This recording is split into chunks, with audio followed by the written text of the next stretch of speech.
রব্বুল আলামিন বলে বান্দারে যদি দুইটা কাজ করতে পারো তোমাদেরকে আমি রব্বুল আলামিন জান্নাত দিয়ে দেব। ইন্নাল্লাযীনা আমানু ওয়া আমিলুস সালিহাত কানাত লাহুম জান্নাতুল ফিরদাউসিল নুজুলা। রব্বুল আলামিন বলেন ইন্নাল্লাযীনা আমানু নিশ্চয়ই যারা ঈমান আনবে ওয়া আমিলুস সালিহাত আর যারা নেক কাজ করবে কানাত লাহুম কানা তাদের জন্য রইয়াছে বা থাকবে লাহুম জান্নাতুল ফিরদাউসি নুজুলা। বলেন আল্লাহু আকবার। আমার ভাইয়েরা এক নম্বর ইন্নাল্লাযীনা আমানু যদি তোমরা ঈমান আনো আমার ভাইয়েরা রে ঈমান আবার কি ঈমানের প্রথম সংখ্যাই হচ্ছে লা ইলাহা ইল্লাল্লাহু মুহাম্মাদুর রাসূলুল্লাহ। আমার ভাইয়েরা ঈমান ঈমান শব্দের অর্থ হলো বিশ্বাস। অদৃশ্যের প্রতি বিশ্বাস স্থাপন করার নামই হচ্ছে ঈমান। আর ঈমানের প্রথম সংখ্যাই হচ্ছে লা ইলাহা ইল্লাল্লাহু মুহাম্মাদুর রাসূলুল্লাহ। বলেন না সুবহানাল্লাহ। কিন্তু আমার ভাইয়েরা লা ইলাহা ইল্লাল্লাহ মুহাম্মাদুর রাসূলুল্লাহ সাল্লাল্লাহু আলাইহি ওয়াসাল্লাম এই কথা বললে একটা মানুষ মুসলমান হবে, কিন্তু এই কালেমার পরে এটা জান্নাত হবে বিষয়টা এমন নয়। আমার ভাইরা রে হযরত আবু হুরায়রা রাদিয়াল্লাহু তাআলা আনহু ওমর রাদিয়াল্লাহু তাআলা আনহুর সামনে বলেছেন লা ইলাহা ইল্লাল্লাহ ফাদাখালাল জান্নাহ।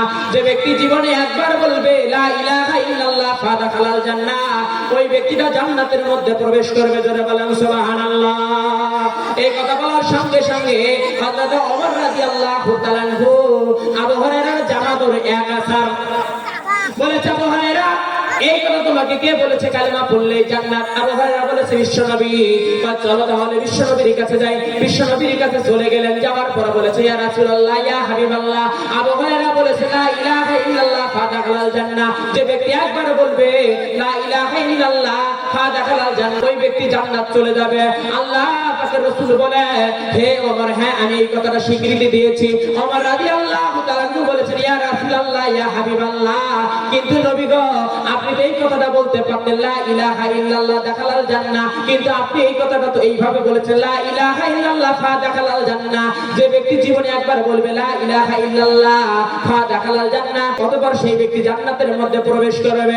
ইয়া রাসূলুল্লাহ ইয়া হাবিবাল্লাহ নবী গো কিন্তু আপনি ফা দ্বারা কি বুঝাইলেন? ফায়ের ব্যাখ্যা কি? আমার রাসূল বলেছে ওমর রে জেনে রাখো লা ইলাহা ইল্লাল্লাহ ফাদাখালাল জান্নাহ আমি ফায়ের ব্যাখ্যা চারটি অর্থে ব্যবহার করেছি।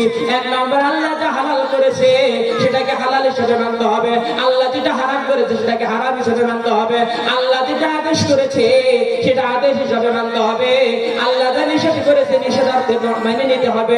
এই চারটা কাজ যদি আমার উম্মতরা করতে পারে ওমর রে জেনে রাখো আমার আল্লাহ তাকে মৃত্যুবরণের পর পর জান্নাতের মধ্যে শামিল করে দেবে। জোরে বলেন সুবহানাল্লাহ।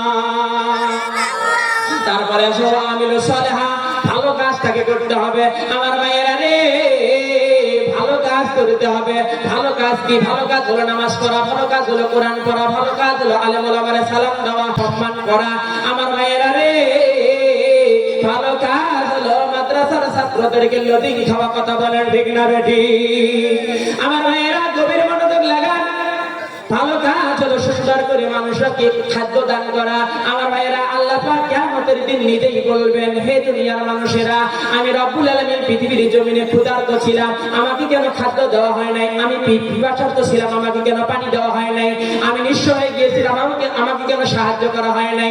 তখন হাসরবাসীরা বলবে আল্লাহ আপনি কি পানি খান, আপনি কি খাদ্য খান, আপনি কি পোশাক পরেন, আপনি কি নিঃস্ব হয়ে যান, আপনার কি টাকা পয়সার কি প্রয়োজন? তখন রব্বুল আলামিন হাসরবাসীদেরকে ডাক দিয়ে বলবে রে হাসরবাসীরা তোমরা কি জীবনে চোখ দিয়ে কোরআন পড়ো নাই?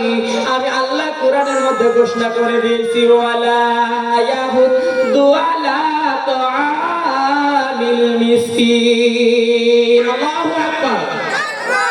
আমার রব্বুল আলামিন বলেন ওয়ালা ইয়াহুদ্দু আলা তাআমিল মিসকিন হে হাসরবাসীরা, তোমরা যদি কোন ইতিম মানুষকে, তোমরা যদি মাদ্রাসার ছাত্রদেরকে, তোমরা যদি গরিব মিসকিনদেরকে যদি তোমরা খানা খাওয়াইলে হয়, সেই খানাটা আমি আল্লাহকে খাওয়ানো হতো। তোমরা যদি কোনো ইতিম মিসকিনকে তোমরা যদি একটা পোশাক দিলে হয়, সেটা আমি আল্লাহকে দেওয়া হইলে হয়। তোমরা যদি কোনো ইতিম মিসকিনকে তোমরা যদি 10টা টাকা দিয়ে সাহায্য করলে হয়, তাহলে সেই টাকাটা আমি আল্লাহ রাব্বুল আলামিনকে দেওয়া হইলে হয়।